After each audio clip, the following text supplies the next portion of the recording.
Mit navn er Emilie van Hagen, jeg er kultursociolog, og jeg har specialiseret mig i at kigge på tidsånden som en konkret ressource, vi kan bruge til at nå vores egne mål. Og til det har jeg lavet en model, som jeg kalder for VIVA, som består af 4,5 faktorer. Det første V står for vilkår. Hvad er det for nogle rammer, vi overhovedet lever under? Hvad er det for nogle vilkår, vi har? Og det er sådan meget netop igen konkret udgangspunkt. Det næste handler om idealer, /identiteter. Hvad er det, vi stræber efter? Hvem er det, vi stræber efter at blive? Hvordan forstår vi os selv? Det andet V, det står for værdier. Hvad er det, der betyder noget for os? Hvad er det, der driver mig sådan af den der indre forståelse for, hvad det er, der er vigtigt for mig? Og til sidst så har vi A'et, det står for adfærd. Det er der, hvor vi manifesterer igennem vores handlinger, det vi tror på, og det, der betyder noget for os, og sådan at andre folk kan forholde sig til det. Det er VIVA. Og hvis jeg skal kigge på, hvad det er for nogle 4 overordnede ting, der gør sig gældende inden for hver af de 4 faktorer, så vil jeg sige, at det allervigtigste vilkår i dag, det handler om bevægelse. Det er mere en udvikling. Det handler om, at vi konstant hele tiden er dynamiske og i samspil med vores tid og vores omgivelser.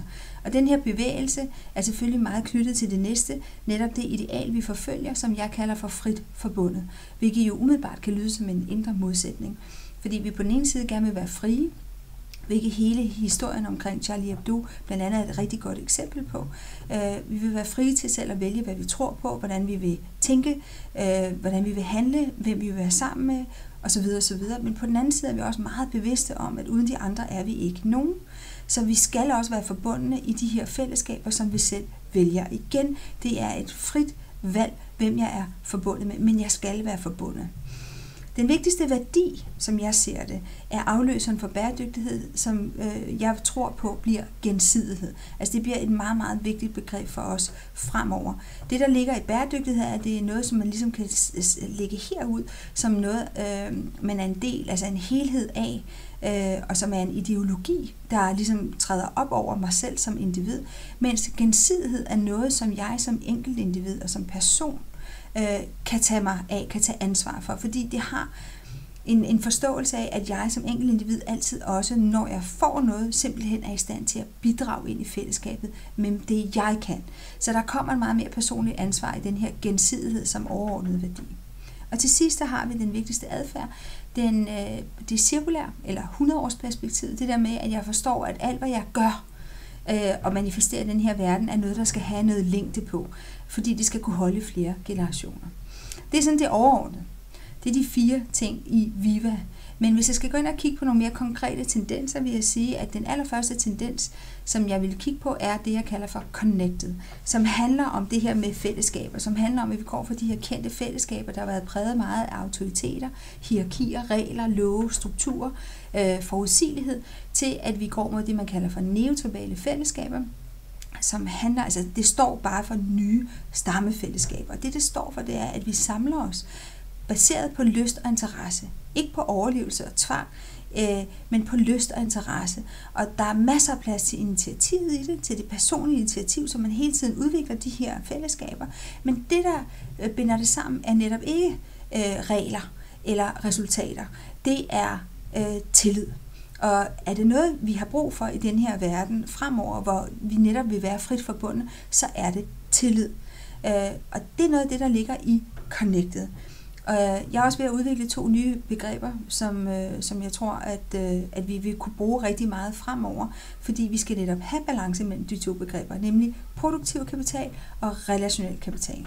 Og produktiv kapital er det, vi har dyrket rigtig meget siden krisen ramte os, fordi det handler meget om at være i stand til at lægge en strategi, lave nogle delmål, opfylde de delmål og dermed nå det endelige resultat, og på den måde ligesom manifestere noget. Det har været ekstremt vigtigt her under krisen, fordi vi ligesom skulle overleve. Men det har så også givet et stort efterslæb på det, jeg kalder for relationel kapital, som er en forståelse af, at den her produktion kommer kun af mennesker, som arbejder sammen, som laver noget kreativt sammen, og hvor vi skaber et fællesskab, hvor det giver mening at være. Og de mennesker, der har en høj grad af relationel kapital, vil vi se få en meget stor opblomstring det næste stykke tid. Men det, der er vigtigt, det er i alle organisationer, i alle virksomheder og altså i alle kommuner, skal der være en balance mellem den produktive og den relationelle kapital. Fordi så er det, der bliver skabt noget, der giver mening. Det anden tendens, jeg ser, det er, at vi søger mere og mere at have et livsformål, frem for nødvendigvis at finde ud af, hvem er jeg. Altså frem for at være så orienteret mod min egen identitet og ligesom udleve mit eget største potentiale. Så det handler om, at når jeg har et livsformål, jamen så sætter jeg mig selv i forbindelse med andre mennesker, og jeg bidrager ind i det. Og det vil sige, at jeg bliver aldrig rigtig ensom. Og det handler ikke om, at jeg udvikler mig for min egen skyld, men jeg udvikler mig for fællesskabets skyld. Og det her med at have en eksistensberettigelse eller et overordnet livsformål, er noget, der har ligesom haft meget stor bevågenhed, og har stadigvæk vil have det i rigtig lang tid endnu. Fordi det gør, at alle eksistenser giver mening, og er på en eller anden måde forbundet til hinanden til at løfte det overordnede, som vi gerne vil. Den tredje tendens er noget, jeg kalder for gensidig vækst. Som jeg sagde før, så gensidighed bliver det helt nye store begreb, vi kommer til at forholde os til. Og vækst bliver også, altså det er jo allerede, men det bliver endnu større fremover. Men vækst væk fra økonomien som det allermest, altså det vigtigste eller det primære element.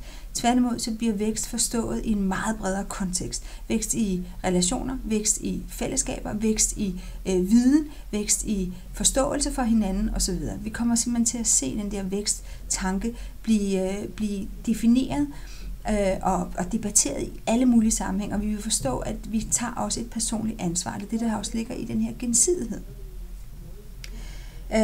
Den sidste, jeg vil snakke om, handler om ro. Det handler simpelthen om ro.